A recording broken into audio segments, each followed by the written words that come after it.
भी बताया गया है कि सर्वत्र नूतनम सस्तम सेवकान्य पुरातने, सब जगह नए नए को अच्छा कहा जाता है, नई चीज़ को सब लोग अच्छा कहते हैं, लेकिन दो चीज़ें ऐसी हैं जो पुरानी अच्छी होती हैं। वो कौन? कहा सेवकान्य, सेवक और अन्न। सेवक माने आपकी सेवा करने वाला, आपकी देखभाल करने वाला जो व्यक्ति है, वो जितना पुराना होगा उतना ही अच्छा है, उतना ही आपको समझता है, तो आपके अनुसार काम कर देगा, और नया होगा तो बताते बताते थक जाओगे। और उसी तरह से अन्न, नया अन्न होगा तो उसमें वो ना तो स्वाद आएगा ना तो उसमें स्वरूप आएगा।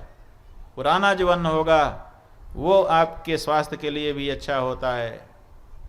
इसी तरह से कहा गया अजवत चर्वणम कुर्यात, जैसे बकरी चबाती है, चबाती माने उसका जबड़ा चलता ही जाता है, ऐसे ही जब आप भोजन करें तो चबा चबा करके भोजन करें।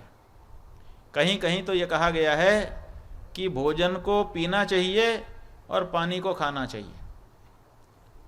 भोजन को पीना चाहिए मतलब भोजन को मुंह में डालने के बाद निगलने के पहले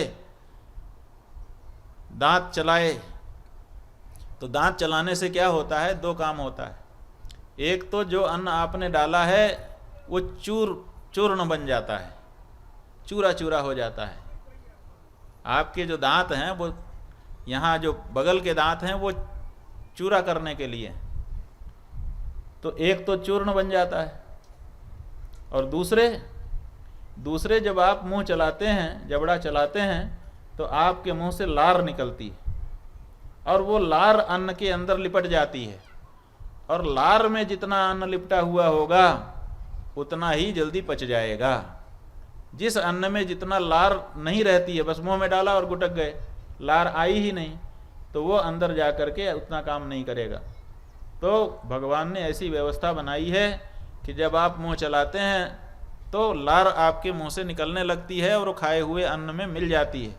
और अगर थोड़ी देर तक उसको आप चबाते रहें तो आप देखेंगे कि आपका मुंह पानी से भर जाएगा बिना पानी पिए। वो पानी से कहाँ से भर गया? वही लार इकट्ठा हो गई, और फिर उस लार के साथ जब भोजन को आप निगल जाएंगे, माने पिएंगे, खाएंगे नहीं, तो भोजन को इतना चबाओ कि मुंह भर जाए लार से, पानी जैसा उसको पीना पड़े, तो समझो कि सबसे सुपाच्य है वो।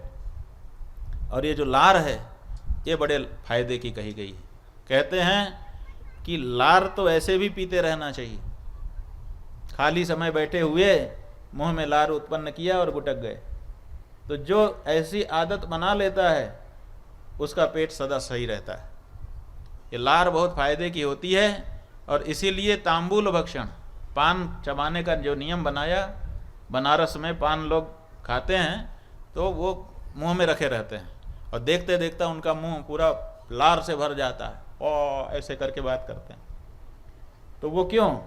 इसीलिए कि पान के बहाने ही सही लार इकट्ठा होगी, और फिर वो उसको जब निकलेगा तो उसके शरीर में फायदा करेगी।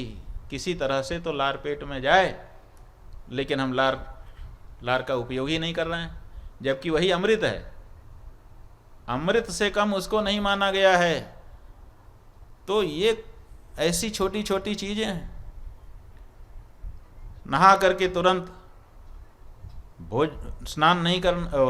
भोजन करके तुरंत स्नान नहीं करना चाहिए। मुद्ग दाली गदब्याली, कहा गया कि मूंग की जो दाल है वो रोगों के लिए ब्याल है। ब्याल माने सांप। सांप को देख के जैसे आप भागते हैं, ऐसे मूंग की दाल को देख करके रोग भागते हैं, इसलिए उसका सेवन होना चाहिए।